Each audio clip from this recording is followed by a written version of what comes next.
मर के भी है वो जावेदा कैसे, मिट के मिटते नहीं नशा कैसे, क्या गलत उठ गया कदम मेरा, हो गए लोग बदगुमा कैसे।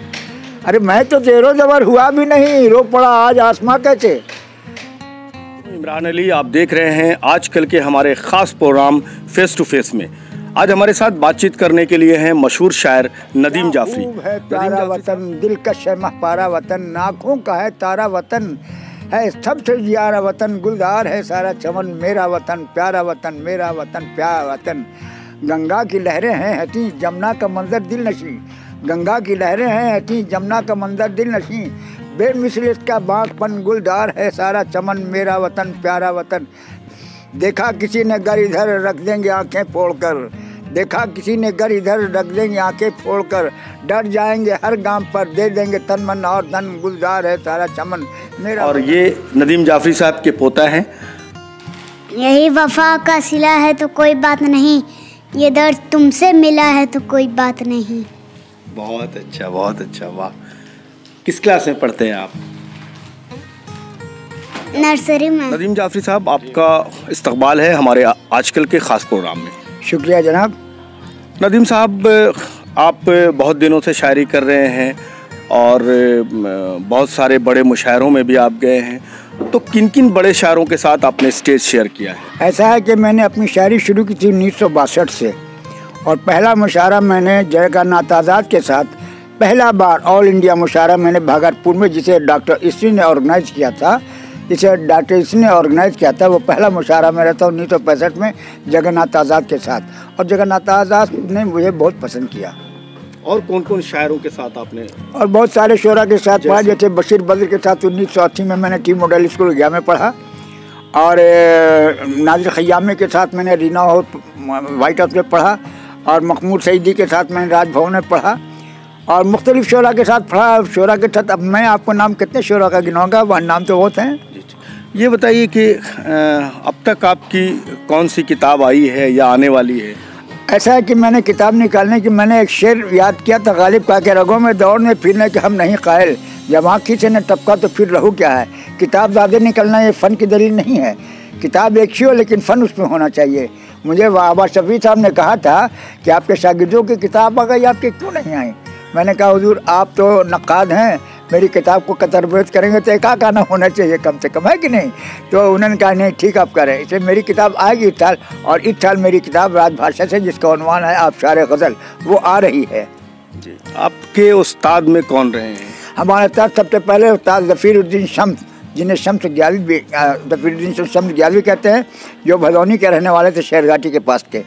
और उसके बाद जब उनका इंतकाल हो गया तो 76 में मैं फ़रद कादिर साहब के ज़ेर कलम हुआ।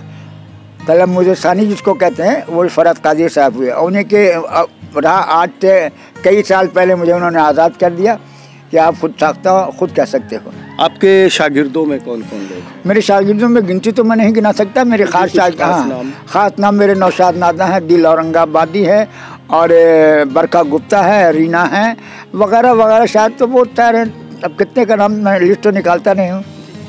लेकिन आप तो एक शायर की हैसियत से पहचाने जाते हैं।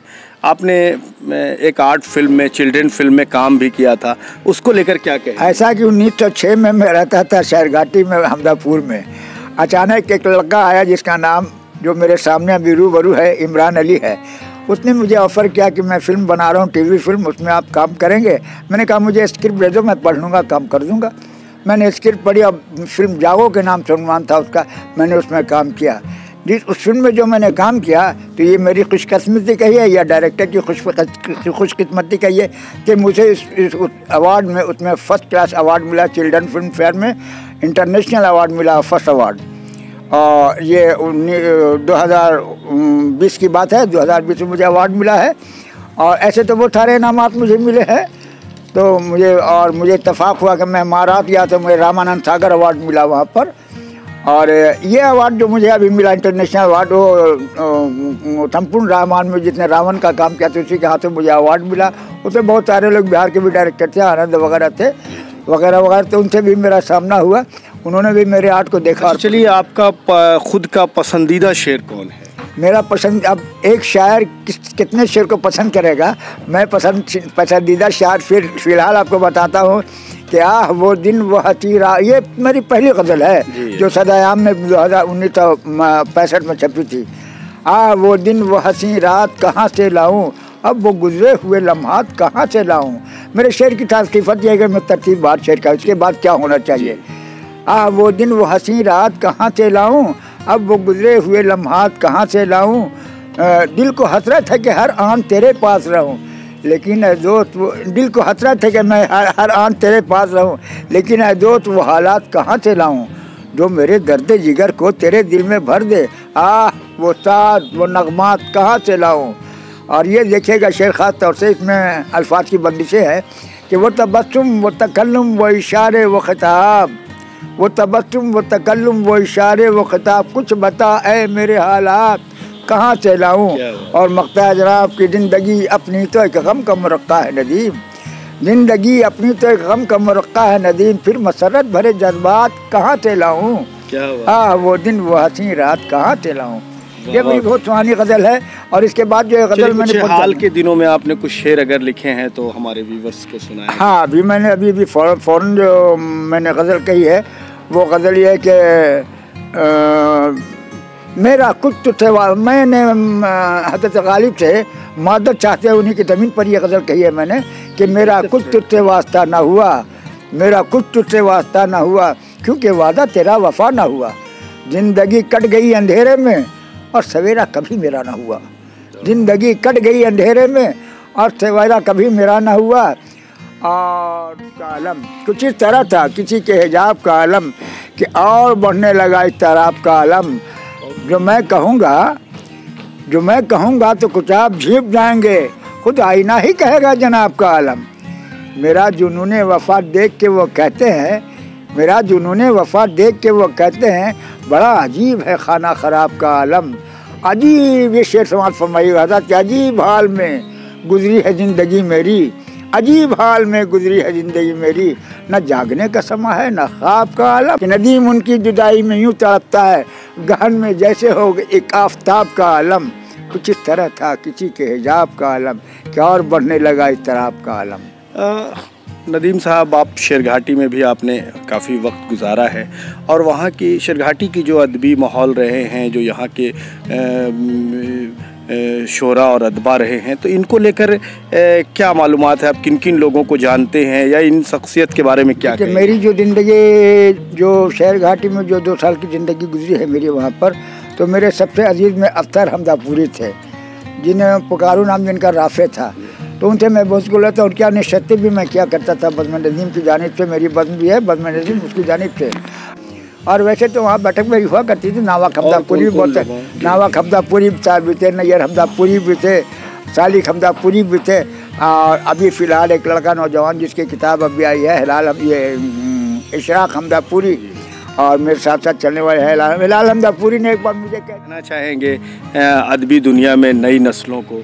अभी ऐसा है कि मैंने अभी जब मीटिंग अपनी की थी बज़्म नज़ीम के मुशारा किया था, तो उसमें बाज़ाब्ता मैंने तकरीर की थी कि देखो भाई सामीन हज़रात और हमारे डाइस पे बैठे हुए तमाम बुज़ुर्ग मेरे, आप देखिए हम लोग तमाम बूढ़े हो चुके हैं। ये बूढ़ा दरख्त है, किस वक्त गिरेगा कुछ नहीं कहा सकता है। जो पौध हम उर्दू की लगा रहे हैं उस पौध को इस तरह से सींचे, हम लोग इस तरह से सिंचाई करें कि उर्दू के पौध बढ़ते बढ़ते बढ़ते वो हमारी रूप में आ जाए और हमारी मेरे काम को मेरे बताए हुए काम की आबियारी करे, मेरी उर्दू की खेती की आबियारी करे और उर्दू को फ़रोग़ दे।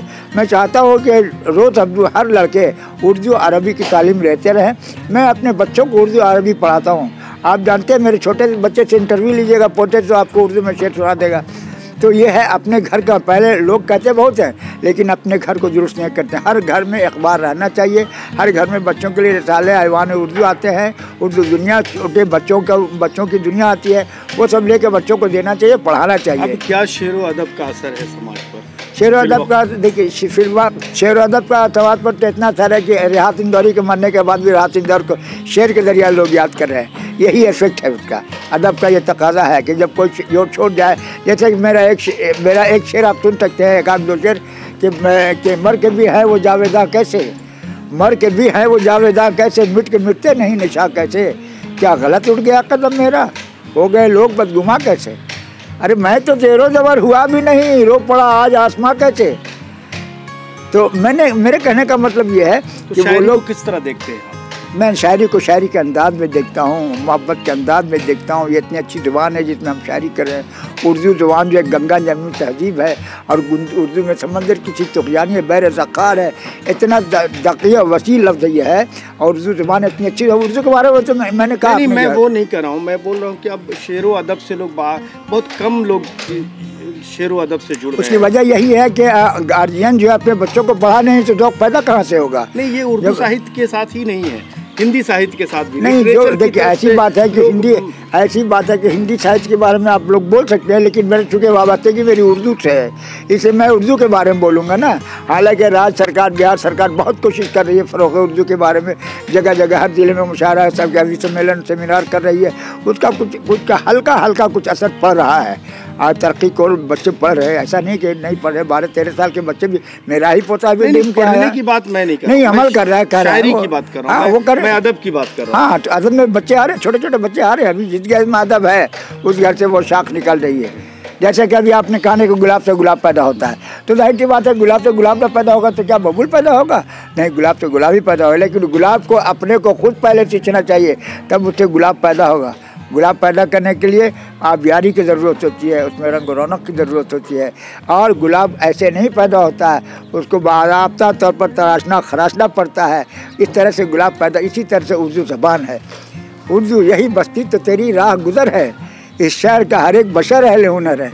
अहले कलम रखना कदम सोच समझ कर, वलियों की ये धरती है, यहाँ शाद का घर है। मैंने तो ये कह दिया था पहले ही मिसरा, जिस पर बहुत हंगामा हुआ आज़िमाबाद में। आज़िमाबादी की पोती बैठी हुई थी, बहुत खुश हैं वो।